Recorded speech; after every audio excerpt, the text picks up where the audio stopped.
ഈ റിലേഷൻഷിപ്പ് എനിക്ക് ഒട്ടും നല്ലതല്ല, ഇതിന്ന് എനിക്കൊരു ഹാപ്പിനെസ്സും കിട്ടുന്നില്ല എന്നറിഞ്ഞിട്ടും അതിൽ നിന്ന് പുറത്ത് കടക്കാൻ കഴിയാതെ കടിച്ചു പിടിച്ച് നിൽക്കുന്ന ഒരുപാട് പേരെ നമുക്കറിയാം.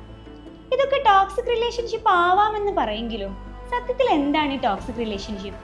ഒരു ബന്ധത്തിൽ നമ്മൾ മാനസികമായോ ശാരീരികമായോ വൈകാരികമായോ തളർന്നു പോകുന്നുണ്ടെങ്കിൽ, നമ്മൾ ഹാം ചെയ്യപ്പെടുന്നുണ്ടെങ്കിൽ, ദാറ്റ് ഈസ് ടോക്സിക് റിലേഷൻഷിപ്പ്. ഒരുപാട് ഹാപ്പി ആവണമെന്ന് ആഗ്രഹിച്ചുകൊണ്ട്, ഒരുപാട് സ്നേഹിക്കപ്പെടണമെന്ന് ആഗ്രഹിച്ചുകൊണ്ട് ഒരു റിലേഷൻഷിപ്പിലേക്ക് കടന്നിട്ടും ഒട്ടും ഹാപ്പി ആവാൻ പറ്റാതെ, ഒന്നും എക്സ്പ്രസ് ചെയ്യാൻ പറ്റാതെ, എന്തിനും ഏതിനും ക്രിട്ടിസൈസ് ചെയ്യപ്പെടുകയും എന്തിനും ഏതിനും കൺട്രോൾ ചെയ്യുകയും ചെയ്യുന്ന ഒരു ബന്ധത്തിലാണ് നിങ്ങളുള്ളതെങ്കിൽ അത് തന്നെയാണ് ടോക്സിസിറ്റി എന്ന് പറയുന്നതും. പലപ്പോഴും പല കാരണങ്ങൾ കൊണ്ട് നമുക്കതിൽ നിന്ന് സ്വയം പുറത്തു കടക്കാൻ സാധിച്ചെന്ന് വരില്ല.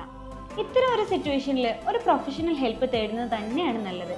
എത്ര കാലത്തോളം നമ്മൾ അതിൽ തുടരുന്നുണ്ടോ അത്രത്തോളം അതിൻ്റെ ഇമ്പാക്റ്റ് നമ്മളെ ബാധിച്ചെന്ന് വരാം.